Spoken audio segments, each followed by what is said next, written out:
collectively we have the responsibility to ensure that the way we utilize space, orbits, celestial bodies, and the moon, of course, is a way, again, that adheres to this peacefulness, sustainability, cooperative, collaborative way. Ultimately, we will create more debris.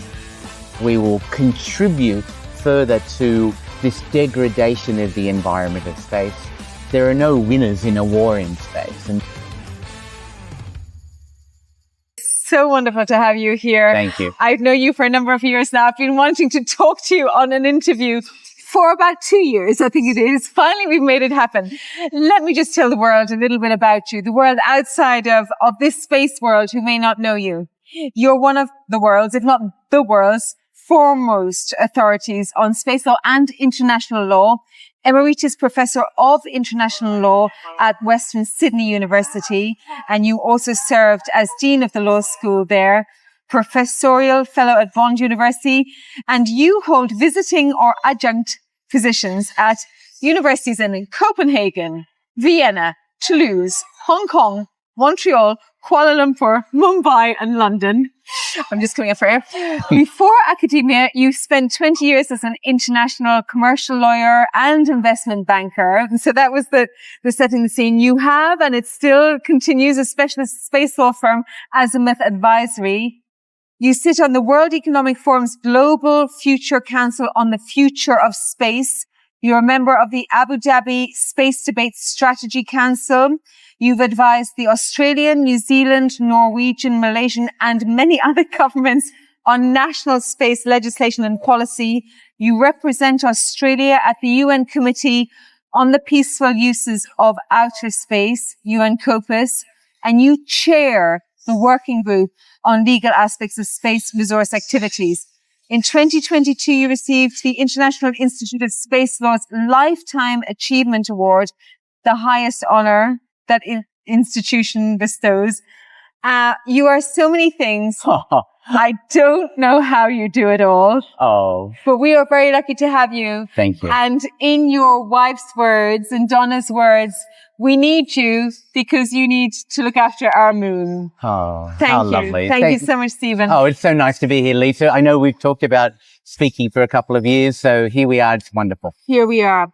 Now, before we get on to space law and all things space or international law, I just want to talk for a little moment, a poignant moment about your health. We're doubly lucky to have you here because, again, it was your wife, Donna, who said, have you been to the optician lately? So just as an aside, but I think it's a relevant and important aside because we can't have all of these brilliant minds if we don't look after our health.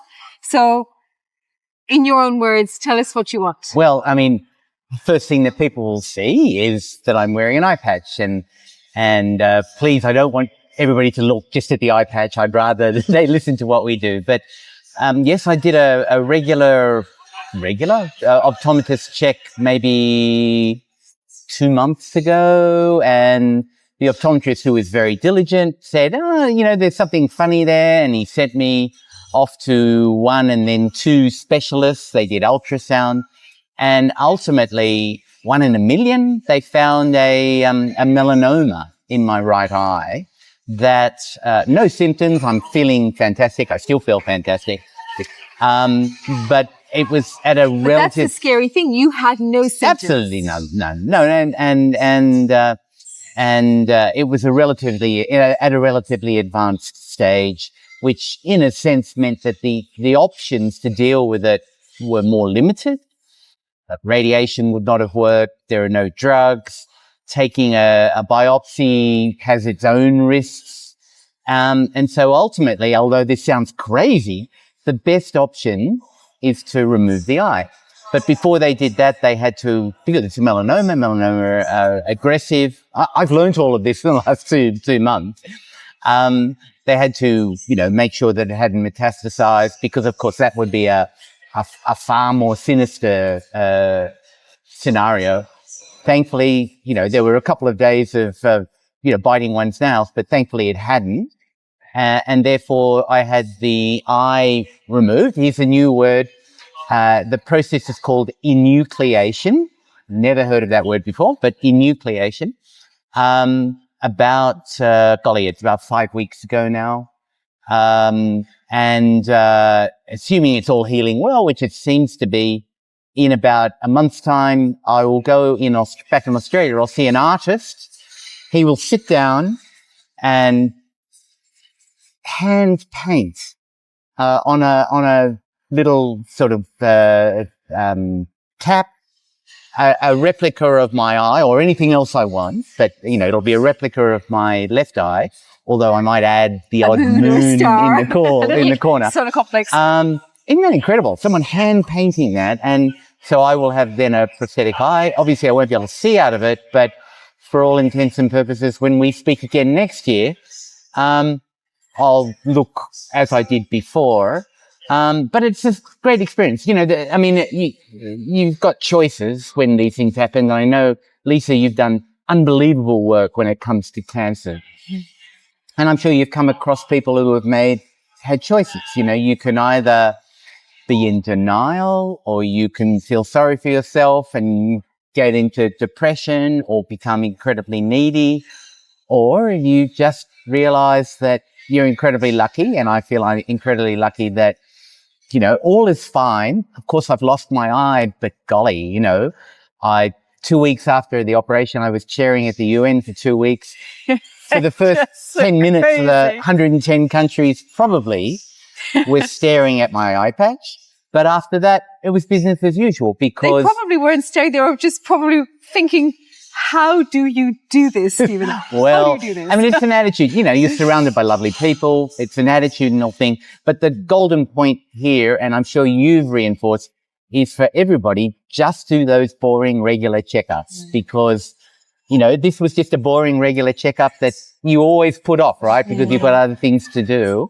Yeah. And you want to catch things before the symptoms really start, because, of course, then you're at a more effect.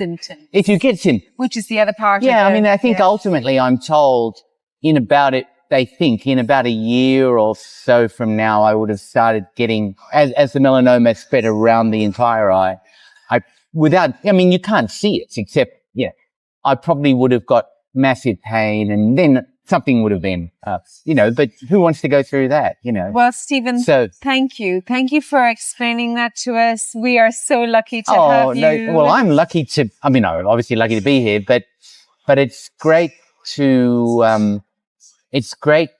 that people can see that, no matter what happens, your attitude and the way you look at it has a lot to do, not only with your psychological health, but I think having a positive attitude when you have, ailments or problems actually is good physiologically for you as well. And I'm just lucky that that's the sort of person I am.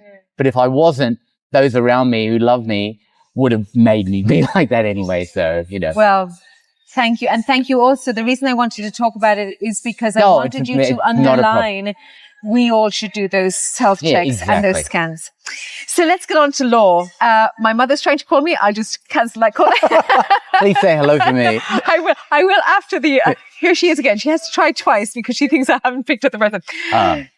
The legal framework, is it fit for purpose? So let's go back and let's assume people watching this may not have, I think it's a good assumption, your capacity of law knowledge.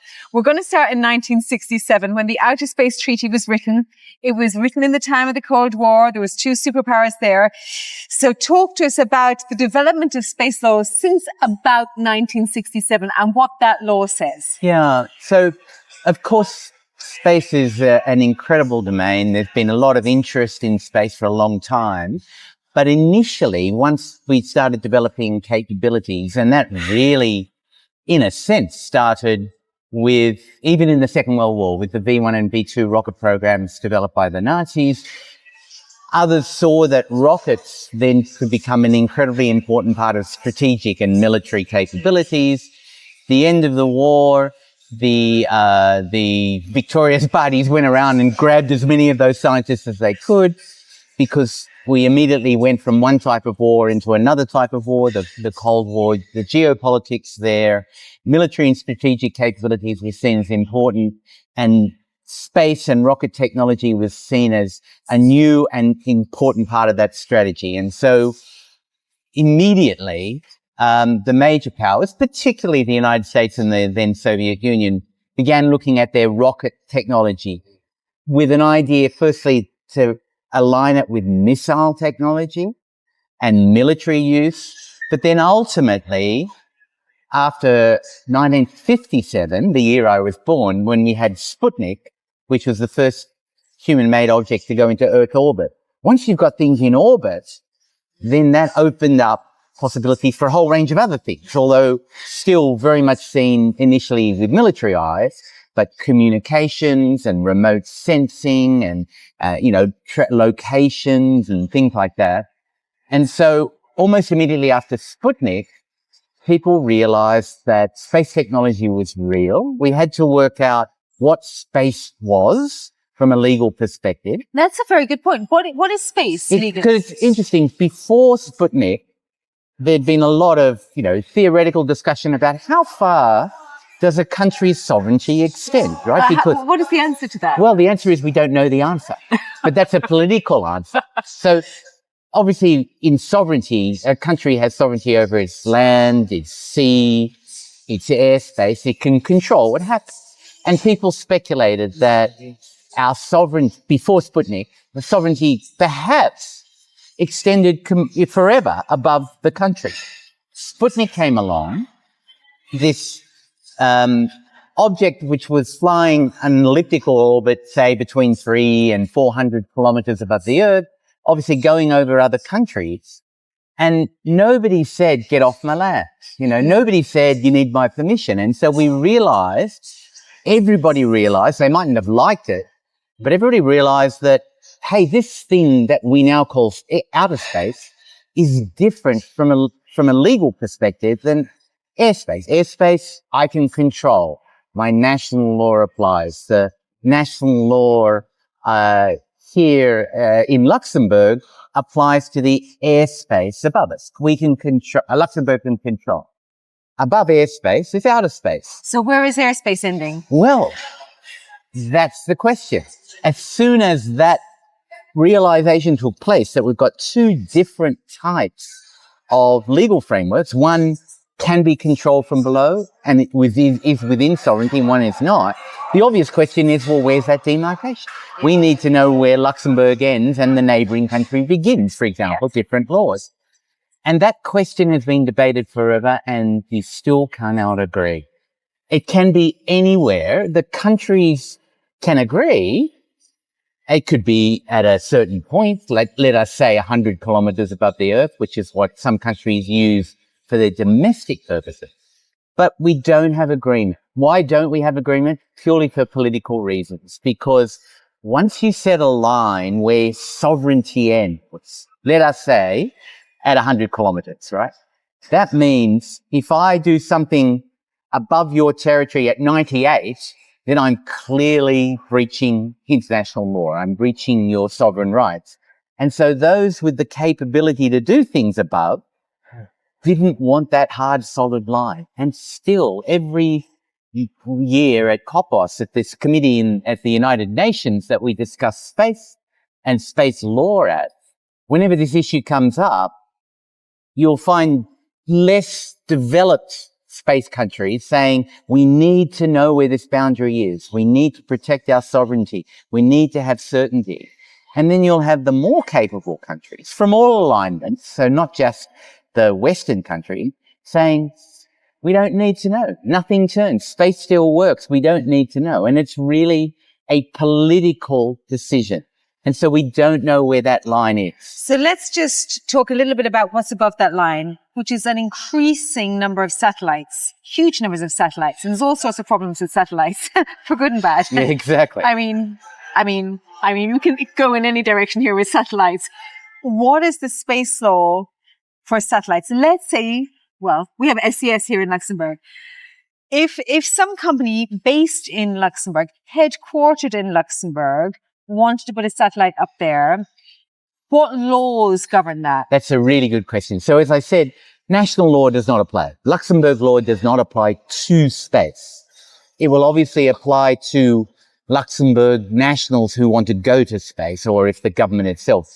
So we have a set of international treaties. As you said, in 1967, the first one came into being. But that was already, the principles there were already negotiated almost immediately after Sputnik. Yeah. So it takes time to develop a new regime. But we have a set of treaties. Decade and more. Yeah, we have a set of treaties that were agreed amongst countries. And obviously we needed to have the Soviet Union and the United States agreeing, but all the other countries in existence agreed.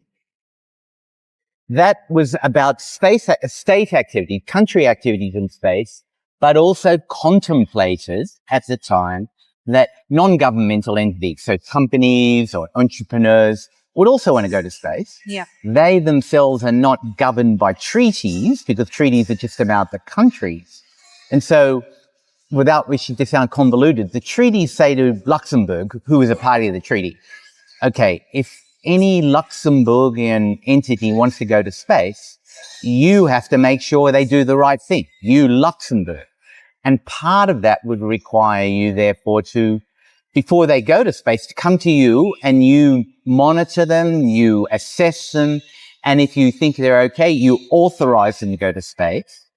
And then once they go to space, you have to continually supervise them in some way to make sure they continue to do the right things. And if they do the wrong things, not only is the company at fault, you, Luxembourg, are at fault because you have not made sure they do the right thing. So Luxembourg and many other countries, and I've worked with many of them, now have national laws. So SES or Lisa Burke Space Industries, if you want to go to space, and assuming you're a Luxembourgian national, you would go to your regulatory authority in Luxembourg Space Agency, and you would have to get their authorization. So they would say, okay, Lisa, what do you want to do?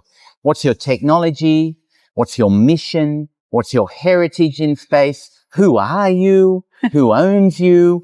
What are you intending? What's your plan for environmental debris mitigation strategies? A whole range of issues. And only when you've satisfied them according to the national law they set up, will they say, okay, here's your permit.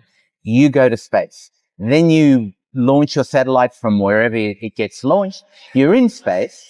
Luxembourg, will say to you, okay, Lisa, every 6 months, 1 year, you have to tell us what you're doing. Give us a report. And if something changes, you have to tell us that. If something goes wrong, you have to tell us. If you want to sell your satellite, you have to tell us. So that's the supervisory role. So there's a real responsibility on countries to look after their commercial entities to make sure they do the right thing. But it's not just commercial entities in space, of course, although that's what we hear about. Countries themselves also go to space, and they have to also do the right thing. So there's a lot of law there that regulates, and that's why space works. So let's break this down a bit. You said we have to do the right thing. What is doing the right thing? Well, that's a really good question. So buzzwords of today are sustainable activities in space. That is, doing something that will not prejudice future generations in their capabilities to also do things in space. But that's not happening. Well, with debris, yes, we're certainly moving in the absolute wrong direction. Yeah.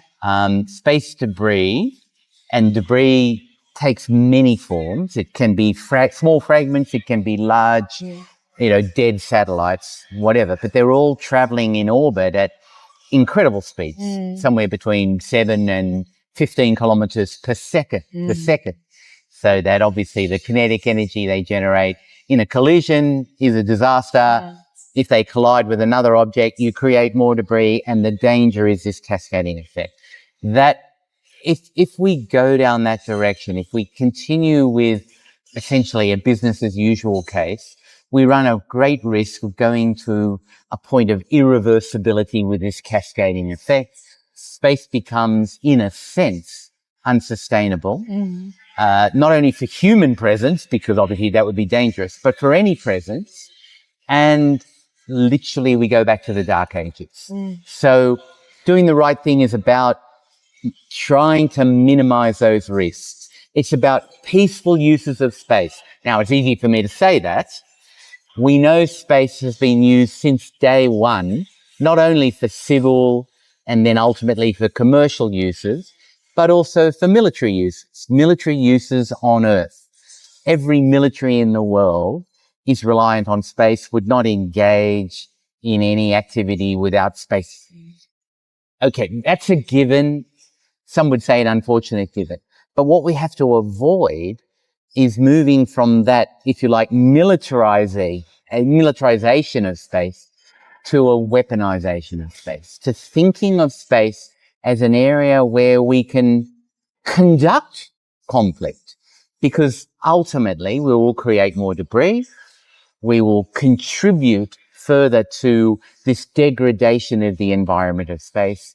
There are no winners in a war in space. And so that's also an issue. So sustainable, peaceful, cooperative, taking account of what others are doing. We have a principle in the treaties about, okay, I'm free to go to space, but in doing what I do, I should at least be conscious of what I know you're doing, right? So that in my activities, I take into account what you're doing. That's not stopping me from doing what I want to do, but at least I have to be aware of what you're doing and, in a sense, trying to minimize interfering with each other. It's not perfect. But there are these fundamental ideas that have meant, as I said, that spaces work, notwithstanding how incredible changes in technology, in missions, in the actors in space, in their motivations, in our capabilities.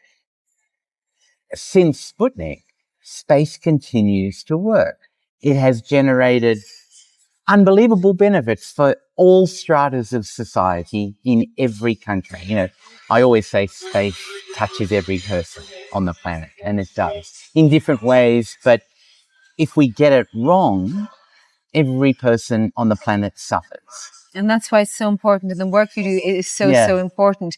We've touched on debris. One thing that is very important as well, I mean, a lot of this here is about space resources. We haven't even got to the moon yet. We're just talking about the satellite here. Yeah.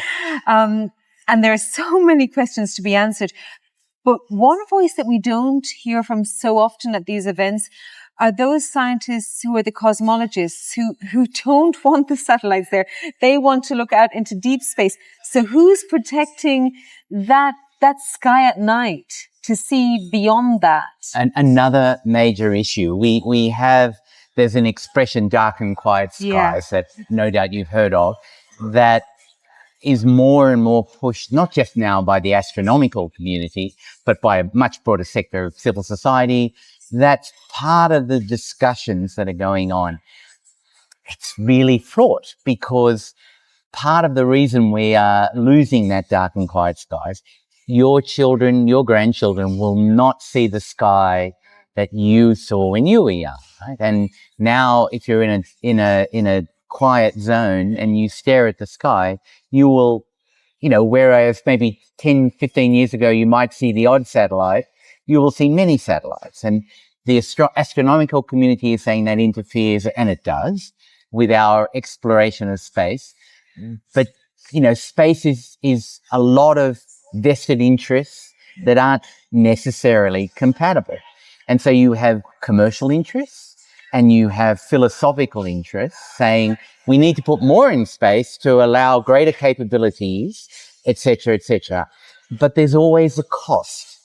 What we do over here in space has an impact here. Let me give you the example. So, we're all aware of these large constellations of small satellites. We're all aware of some of the companies. If you look at it from their perspective, their business case says, from a ideological viewpoint, hey, there are 20 or 30% of the world that doesn't have regular or reliable connectivity. And that, in the world we live, holds them back in their development. And so if you allow us to put our constellations up, we will solve that problem. Now, that's a very seductive argument. And you say, well, that's great. If you do that, of course, you'll make some money out of it. But what a noble cause. But that noble cause has an incredible cost, not just in terms of the dark and quiet skies, but the more we put up there, the greater, again, the risk of conjunctions and collisions. So space is always a balance, and my role is trying to find the right balance. And it, you know, you can imagine there are so many vested interests with different perspectives about space, even within one country. If you go to the Luxembourg Finance Ministry, they will have a completely different view about space from the Industry Ministry, which will have a different view about space from the Foreign Affairs Ministry, which will have a different view about space from the defense people, and right? That's just within one country. And that's just within one country. So if you multiply that by 110, which is what I chair, countries, and that's growing all the time, you can see there are vested interests, but we have to find the right balance. Otherwise, we move towards this unsustainable irreversibility where everybody suffers. Yeah. So let's jump up to the moon. Who owns the moon? Now, that's a great question and often asked. Yeah. So remember I said at the beginning, space is this area which is not controlled by any one country because they're laws. So we talk about space, although this is an expression that some countries don't like, but we sort of talk about it as a global commons. What do we mean by that? It's an area that I always say we all have a stake in. Lisa doesn't have a stake in it individually. I don't have a stake in it. No country has a stake in it. But collectively, we have a stake in it. Therefore, we need laws to protect that stake. Because if we don't, there is this sociological movement that has been developed on Earth called the tragedy of the commons, which is if you have this commons area and you don't manage it, it'll get destroyed, right? Because people go there and take and take and take. Similarly with space. So nobody owns the moon, but collectively, and any part of space, collectively we all have a stake in it. Collectively we have the responsibility to ensure that the way we utilize space, orbits, celestial bodies and the moon, of course, is a way, again, that adheres to this peacefulness, sustainability, cooperative, collaborative way. Obviously, again, the vested interests come, not just now between commercial and civil and cultural and indigenous perspectives, but also geopolitics plays a big part. There's so many discussions around the models for exploration, of course, and the utilization of, to bring it to this conference, space resources, which is another consideration when it comes to the moon. Yeah. So it's, you know, resource. So as I said, the treaties are about peaceful uses of space. We all understand the reality is a bit different, but still space has worked. We haven't had the major war. Yeah. We're now talking about resources. Okay. If we look at Earth, most of the wars on Earth have been about resources. They might have been called different things. So now that we're talking about resources in space, notwithstanding the peaceful purposes idea, you ratchet up risk. And so I'm charged with chairing a committee, a working group within the committee that looks at finding common understandings to build on the existing law that says all of these countries, all of these groupings of countries that might compete in this area should at least agree on foundational ideas of safety, cooperation, sharing data, compliance with law, peaceful purposes, so that we ratchet down the risk. Everything has risk, right? But the role that I see myself playing is coming up with models that will maximize the benefits of these activities should they take place. And there are still many technical challenges. Maximize the benefits to humanity, and if people make money, they make money, but maximize the benefits to humanity and minimize the risks. You will never eliminate risk, but we have to make sure, you know, the worst thing we could do is to have misunderstandings, miscalculations, and conflict in space, on the moon, and that's part of the deal here. Everybody understands that, but we still need to bring them together. Well, we're so lucky to have you there, Stephen. And I know we've only just skimmed the very, very surface of what you do. There is so much more. I'm hoping to have you back. I'd love to come back. Yeah. I definitely want you back, because I think we need to take it piece by piece by piece. We've only just touched the surface of really what is such a vast and complex. This is why it takes so long. And not only does it take long to discuss the philosophical, the ethical, the environmental, the economical issues here, the intergovernmental considerations, you then have to have the buy-in of the world. And that at the moment, and perhaps it's always been the case, is a very hard, separate issue again. So Stephen, thank you for the work you do. I don't know how you keep calm amidst what must be very stressful conversations at times. I can imagine. Well.